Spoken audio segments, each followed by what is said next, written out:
Olá, tudo bem? Seja bem-vindo ao canal da Fé. Hoje nós temos um tema um tanto quanto complexo, onde vamos falar sobre a fé e a razão e tentar, de alguma maneira, conciliar. Ou seja, existe alguma compatibilidade entre a fé e a razão? É possível conciliar essas duas vertentes da humanidade? Isso é uma questão antiga e polêmica que até os dias de hoje divide toda a humanidade. Bom, vamos começar falando sobre a razão. Bom, razão, de uma forma bem simples, ela é a faculdade que o ser humano tem de raciocinar, pensar para compreender coisas, de estabelecer relações lógicas, compreensíveis para a mente humana. Na cultura ocidental, esse antagonismo que existe entre a fé, que está dentro dos conceitos da teologia, e a razão, que está dentro dos conceitos da filosofia, tornaram-se muito mais perceptíveis desde a Grécia Antiga, né, com o nascimento da filosofia. Você deve saber muito bem que os antigos gregos viviam numa civilização politeísta, ou seja, eles tinham muitos deuses, eles criam em vários deuses, e o deus que mais se destacava era Zeus, considerado o mais importante dentre todos os deuses, e ele representava então a justiça, a razão, a autoridade. Bom, além disso, os gregos, além de serem politeístas, os seus deuses, eles assumiam a forma humana e agiam muito semelhantes aos homens. Eles eram em parte humanos, em parte divinos, né? Eles lutavam entre si, eles sentiam ódio, eles sentiam amor, eles se casavam e tinham filhos. E nessas relações sexuais, vários deuses se uniram a seres humanos e geraram os semideuses, né? E dessas uniões surgiram então muitos dos heróis considerados semideuses como Perseu e Aquiles, enfim. Sobre os seus deuses e heróis, os gregos criaram muitos mitos, muitas histórias que deram origem ao que a história chama de a mitologia grega. Com o passar do tempo, nas cidades gregas, como Atenas, que era a capital, surgiram estudiosos que fundaram a filosofia. Né? Os principais pensadores da época, os mais conhecidos, pelo menos, foram Sócrates, Platão, Aristóteles. Né? Esses filósofos eles começaram a duvidar das explicações originárias da mitologia, né? E fizeram-se valer de uso metódico, por exemplo, da razão, elaborando outras explicações sobre os fenômenos naturais, sobre a vida, sobre o homem, sobre o mundo imaterial, sobre o mundo invisível e assim por diante. Isso, na verdade, é um marco histórico no início da ruptura entre as crenças religiosas nos deuses da mitologia grega e da razão utilizada como instrumento pela filosofia, nascida ali então na Grécia, isso mais ou menos em 300 a 400 anos antes de Cristo.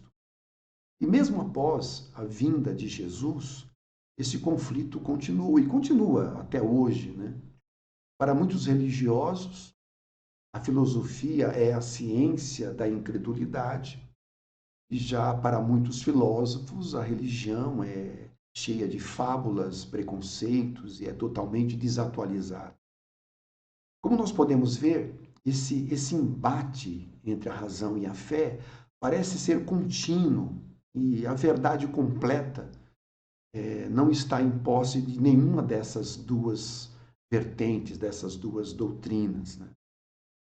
Por exemplo, eu não estou iniciando aqui esse vídeo para impor a supremacia da fé sobre a razão ou da religião sobre a filosofia, de maneira nenhuma.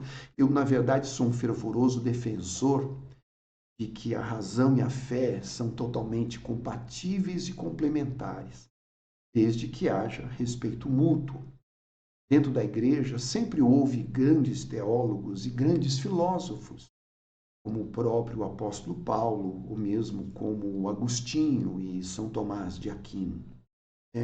Eu quero trazer um pensamento, por exemplo, de alguém muito conhecido, que foi João Paulo II, um dos papas da Igreja Apostólica Romana, né? E ele um dia escreveu algo a respeito, né? Que é o Fides et Ratio, que é, ou seja, fé e razão, que aparece em uma das suas encíclicas.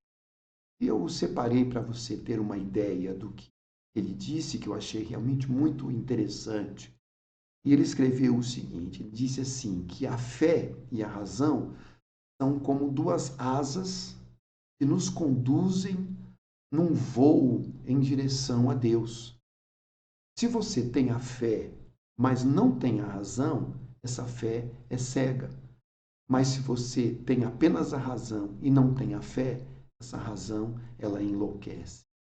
Ou seja, esse voo nada mais é do que a busca do espírito humano pela verdade, pelo conhecimento de Deus. E essa busca só encontrará êxito se usar as duas asas, ou seja, a fé e a razão, nas palavras de João Paulo II. Veja, a Bíblia não ensina as pessoas a serem ignorantes ou a ter uma fé cega e irracional. Muito pelo contrário. Deixa eu dizer para você o início do livro de Provérbios, Salomão, como isso fica muito evidente. Assim, Provérbios de Salomão, filho de Davi, rei de Israel, para aprender a sabedoria e o ensino, para entender as palavras da inteligência, para obter o ensino do bom proceder, para aprender a justiça, o juízo e a equidade, para dar aos simples prudência e aos jovens conhecimento e bom siso. Ouça o sábio e cresça em prudência, e o instruído adquira habilidade. Em outra parte, Salomão diz assim, que a gente deve buscar a sabedoria mais do que o ouro e a prata. Para você perceber que a Bíblia Sagrada é um livro que traz sabedoria àqueles que buscam nela a verdade, que buscam nela o conhecimento genuíno. Quem busca um conhecimento genuíno nunca ficará sem a resposta a isso. Quando os apóstolos, que eram pescadores, homens simples, quando eles falavam, quando eles pregavam para algumas autoridades, algumas pessoas com mais erudição, eles diziam, quem são esses? Onde que eles aprenderam isso? Onde eles aprenderam a falar dessa maneira? Eles realmente ficavam assim boquiabertos com a inteligência daqueles homens que não tiveram estudo, mas eles andaram com Jesus e aprenderam realmente a ter a inteligência, a sabedoria espiritual. A segunda situação que eu quero falar com você nesse momento é sobre uma palavra de Jesus. E ele disse o seguinte, conhecereis a verdade e a verdade vos libertará. O que Jesus disse? O que ele disse? O que liberta o homem? Ele disse, a resposta é o conhecimento. O conhecimento do quê? O conhecimento da verdade. Eu vejo aqui que Jesus, ele exalta aqui a razão, o que é racional, ele exalta o estudo, a inteligência, o conhecimento da verdade. Para você conhecer a verdade, você precisa realmente buscar esse conhecimento. Mesmo porque, se nós pensarmos em Deus como o Criador de todas as coisas, ou seja, nele está todo o conhecimento, toda a ciência, todos os saberes deste mundo visível e de tudo que está além deste mundo visível também. É o mundo imaterial, o mundo de Deus, o mundo espiritual. Você sabe que o homem não tem a capacidade de criar nada. Ele simplesmente transforma os elementos existentes. O homem, por exemplo, não pode criar uma árvore. O que ele pode fazer é extrair a madeira de uma árvore e transformá-la, por exemplo, numa cadeira. A grande parte do que o homem sabe foram grandes descobertas. O homem não cria. Só Deus é criador. O homem apenas descobre e transforma. Vamos dar um exemplo simples. Existe uma teoria que é chamada teoria da relatividade, que foi descoberta pelo grande físico e pesquisador alemão Albert Einstein. Essa teoria se tornou uma das maiores descobertas do século XX, produzindo inúmeras transformações e trazendo respostas a muitas coisas que até então eram totalmente inexplicáveis.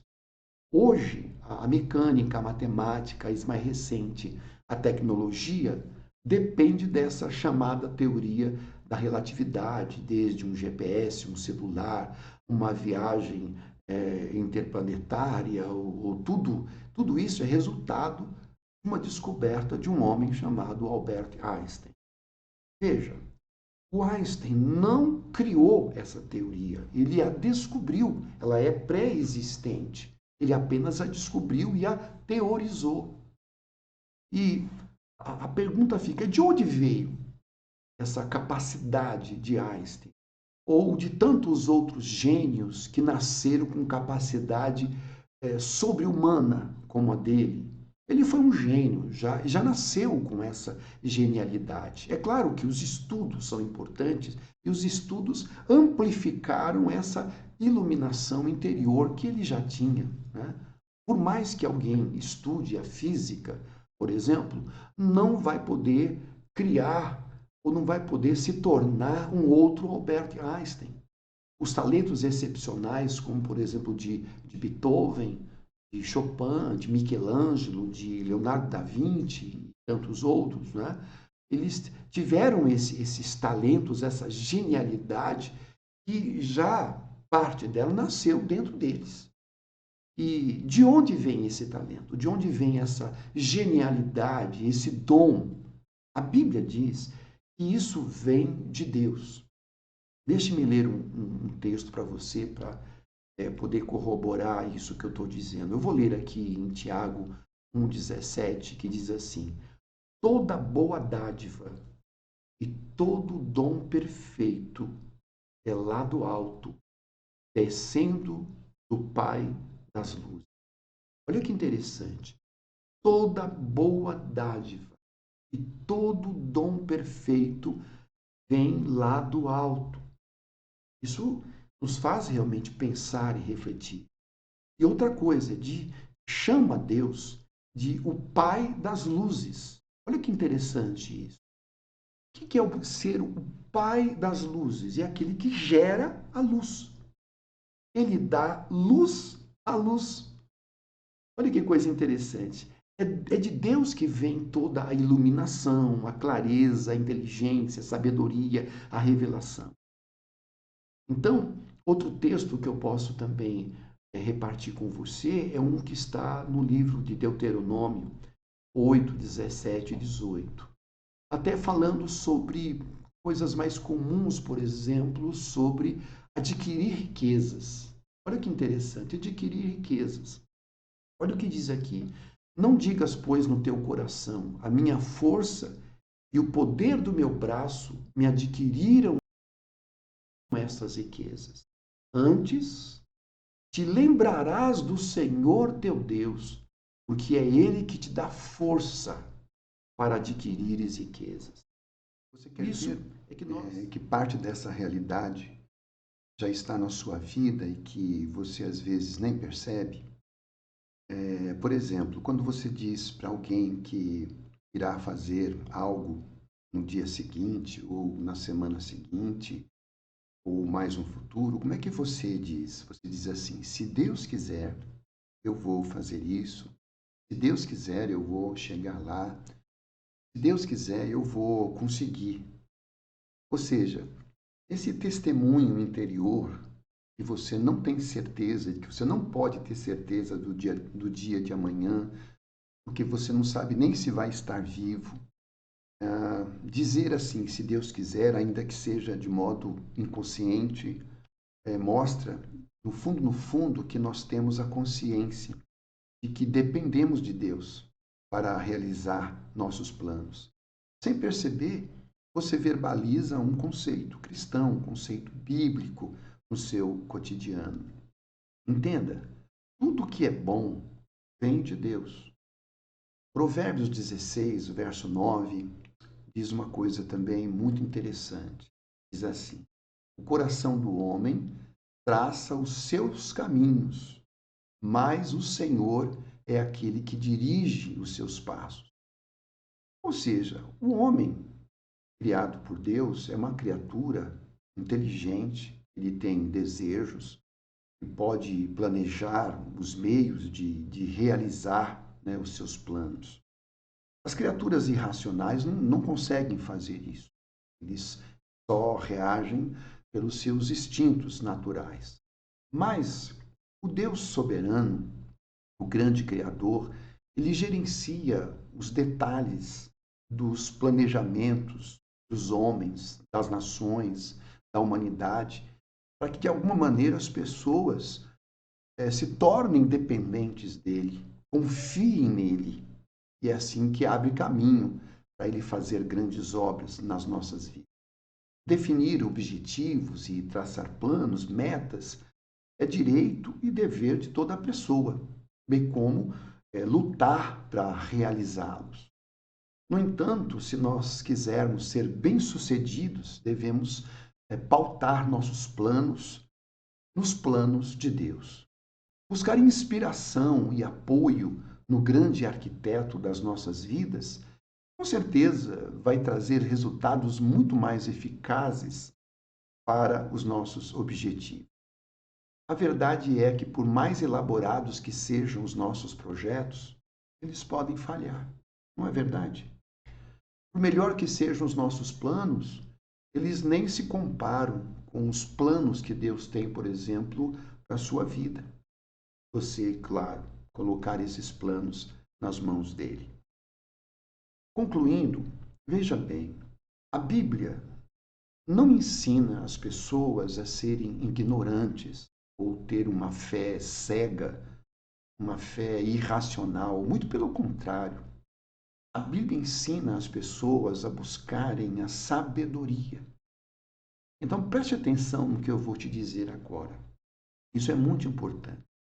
A fé não cresce na ignorância. O que cresce na ignorância é o fanatismo. O que é o fanatismo? O fanatismo é um zelo religioso, obsessivo, que pode levar as pessoas aos extremos da intolerância. Pense, por exemplo, em pessoas que matam em nome de Deus. Pense em pessoas religiosas que até frequentam uma igreja, mas no dia a dia eles sentem ódio no coração pelo seu semelhante, e eles fazem coisas que não condiz com a sua fé. Onde é que os falsos profetas, os falsos pastores, buscam combustível para explorar, por exemplo, a credulidade do povo? Na ignorância, na fé cega das pessoas, na simplicidade intelectual, nas necessidades das pessoas pobres, né? Eles exploram isso, na manipulação das pessoas incautas. O que falta para esse contingente explorado pelas religiões é exatamente um compromisso com a razão, um compromisso com a inteligência, com a busca de sabedoria, de entendimento, de julgar todas as coisas, como disse Jesus uma certa vez, você vai conhecer um homem pelos seus frutos os conhecereis. Mas as pessoas incautas, eles não percebem, eles não olham, eles não têm essa capacidade, sabe, de perceber essas coisas. Por isso, são enganados. São enganados pelos políticos. Os políticos exploram isso. Para os políticos, a religião é a melhor coisa que existe, né? Ele precisa do apoio das religiões. A mesma coisa acontece com os falsos profetas, né? Que trabalham também nessa ignorância e, sem dizer, dos estelionatários, que exploram a credulidade das pessoas. Eu quero concluir ainda falando de uma experiência pessoal, apenas para te dar um exemplo sobre o porquê eu creio naquilo que eu prego. Como você sabe, eu faço parte de uma comunidade cristã.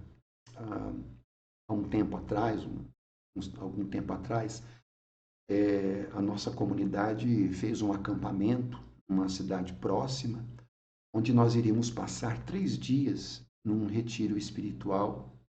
E foi um grande grupo de cristãos, de todas as idades, e nesse lugar haveria de tudo, haveria nesses 3 dias, desde lazer, esportes, brincadeiras dinâmicas, mas também haveria uma parte espiritual, haveria estudos bíblicos, haveria momentos de oração e na parte noturna sempre haveriam os cultos, né? Todo final de dia haveria uma grande concentração com todos, né?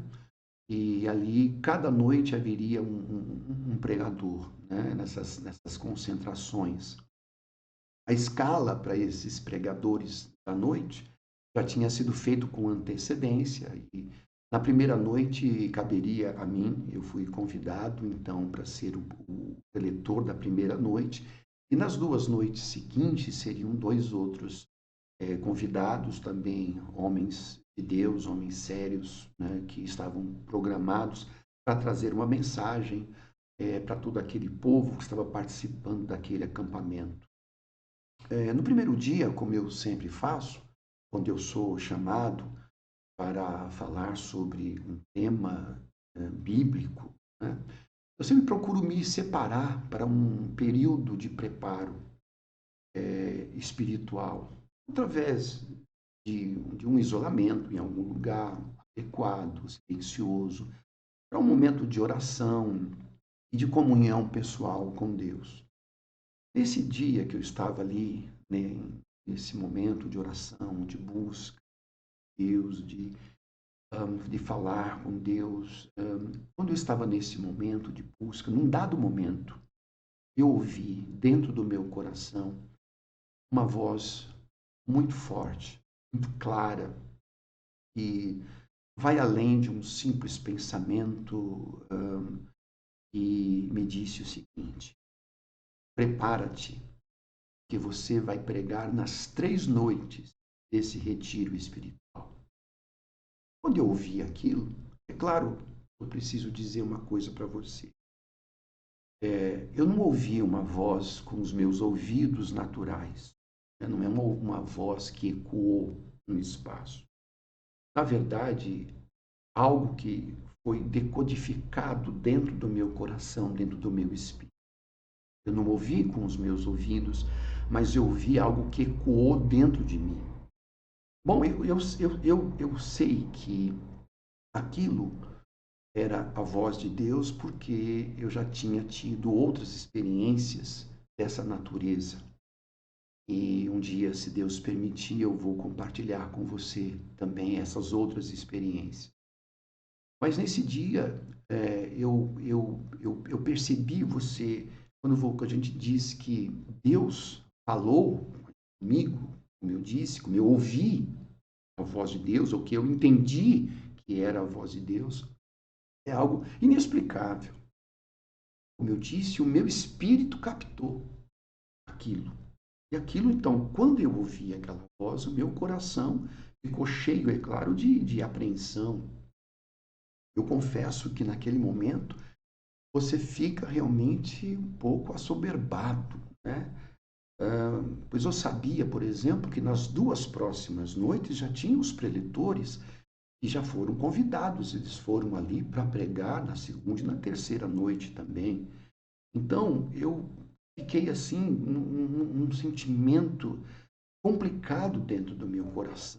E ao ponto de eu até duvidar, será que eu não estou pegando, não estou captando uma rádio aí na minha antena espiritual, que não tem nada a ver, será que não é apenas uma emoção, um sentimento? É claro, uma pessoa inteligente, você tem contato com coisas espirituais e sobrenaturais, mas sempre fica alguma dúvida, então eu não sabia, sabe, como proceder naquele momento, né? Bom, de qualquer maneira, eu saí daquele lugar de oração e eu não falei nada com ninguém. Eu guardei aquilo no meu coração. Por quê? Porque eu pensei o seguinte: se isso que eu ouvi é de Deus, eu não preciso fazer nada. Deus vai fazer o que ele disse. Se ele disse que nas 2 próximas noites, na segunda e na terceira noite, eu iria pregar também, no lugar desses preletores que foram convidados, não precisaria fazer nada. Ele falou, ele vai fazer. Então, isso, de certa maneira, me deu uma certa paz no meu coração. Pensei, se nada acontecer, então foi uma tolice da minha parte, foi um equívoco da minha parte. Né? Mas havia, claro, dentro de mim um conflito, me parece, supernatural num momento como esse. Então, na primeira noite, eu fiz a minha parte, eu então ministrei, depois daquele culto, compartilhei uma palavra com todos ali presentes. Foi um momento muito bom, né? Uma mensagem baseada, claro, nas Escrituras sagradas para alimentar o povo, para abençoar o povo, para dar luz às pessoas presentes, né?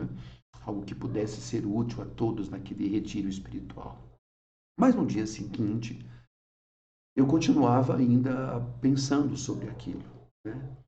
E eu confesso para você que até para dormir à noite os pensamentos vinham constantemente na minha mente, no meu coração. Mas depois de um tempo eu consegui dormir. E no dia seguinte, olha o que aconteceu. Após o almoço, né, na verdade durante o almoço ainda, o preletor daquela noite, da segunda noite, quando eu estava ali almoçando com algumas pessoas, ele veio até mim e disse assim: olha, eu preciso muito conversar com você, se você puder, depois do almoço. Eu falei: não, beleza. Depois que eu terminar o almoço, a gente conversa. A gente já se conhecia, ele era uma pessoa muito querida, mas eu não sabia que ele queria conversar comigo. Então, após o almoço, eu fui na direção dele e a gente então saiu lá para um lado de fora, um lugar, um sítio muito bonito, cheio de árvores, um lugar lindíssimo, né? E então, eu falei, pois não, estou todo ouvidos para você. Então ele me disse assim, olha só, ele disse assim, meu querido, eu não sei como é que eu vou te dizer isso, mas desde ontem eu sinto algo muito forte no meu coração. E o que eu estou sentindo no meu coração, eu acredito que é de Deus. E eu sinto forte no meu coração que eu não devo pregar hoje à noite. No meu coração está muito claro que você é a pessoa que vai pregar hoje à noite. Você me permitir, é o que eu estou sentindo e, enfim, eu fico com dificuldade até de falar isso. Mas eu disse para ele, olha, fique em paz, porque eu sei. Fique em paz. Deus sabe de todas as coisas. Então ele me agradeceu tudo e eu saí dali maravilhado, é claro. Eu não falei nada para ninguém, ninguém sabia de nada. Né? Ele é um pregador, ele sempre prega, né? Nunca tinha acontecido aquilo com ele, era a primeira vez que aconteceu aquilo com ele. Então, o que aconteceu na segunda noite? Então, eu também, naquela reunião geral da noite, eu terminei pregando também. E é interessante que a mensagem que eu preguei era em continuação à mensagem do primeiro dia. Guardei aqui no meu coração, continuei sem falar nada com ninguém. E entramos no terceiro dia daquele retiro espiritual. No terceiro dia, logo de manhã, antes do café da manhã, o segundo pregador, o terceiro pregador do terceiro dia, logo de manhã, antes do café, ele veio na minha direção. Eu já fiquei olhando para ele. Ele disse, eu preciso falar com você. Não. Ele disse quase que a mesma coisa que o outro tinha dito. Ele disse para mim, olha, eu quero pedir um favor para você.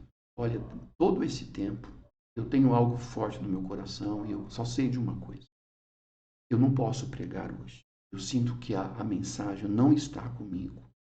Eu sinto que você tem que pregar. Já pregou a primeira noite, você pregou a segunda noite. Eu creio que você tem que pregar também nessa terceira noite. Eu não consigo, eu sinto que a palavra está com você. Eu não sei o que você vai dizer, mas peço por favor que você também pregue nessa. E eu então pude ver ali, claro, a mão de Deus, eu vi ali a direção de Deus, a presença de Deus. Eu quero que você entenda que essas coisas são muito reais. Sabe? Não são invenções. Eu tenho muitas experiências como essas. E o que aconteceu, que na terceira noite também eu preguei, e foi muito interessante porque era uma continuação, como se fosse uma mensagem única dividida em 3 partes, né? Sem que eu houvesse planejado, eu não tive nenhum momento havia passado na minha cabeça, né? Esse é apenas um dos exemplos, um dos pequenos exemplos que eu posso dar a você, para que você entenda por que que eu hoje me tornei assim um pregador do Evangelho, porque eu procuro nas redes sociais passar uma mensagem que faça sentido para as pessoas, que faça com que as pessoas olhem para o alto, que olhem para Deus, que busquem a Deus, para que elas entendam que não é só a razão, não é só o racional, não é só o que a gente está vendo, o mundo não é só isso, não é você só todo dia acordar de manhã e você ir trabalhar, ou você final de semana e você ir para o lazer, jogar uma bola, assistir televisão, e ali o tempo vai passando, as semanas, os meses, os anos, e você vai envelhecendo e acha que a vida é só isso. Não é. Eu quero te dizer que a vida não é só isso. Existe algo muito maior, e a gente sabe que é tudo aquilo que Deus tem preparado para todos nós. Eu gostaria de deixar isso para o seu coração. Eu não sei se você consegue me entender num momento como esse, mas eu espero que essa mensagem, esse compartilhar, te ajude a descobrir essas coisas, né? Existe algo muito maior que não é apenas a razão, mas existe também a fé. A fé não pode viver sem a razão, como a razão não pode viver sem a fé. Isso te ajudou de alguma maneira, eu só peço uma coisa para você, que você compartilhar esse vídeo com alguém. Tá bom? Meus queridos, que Deus abençoe vocês ricamente. Amém.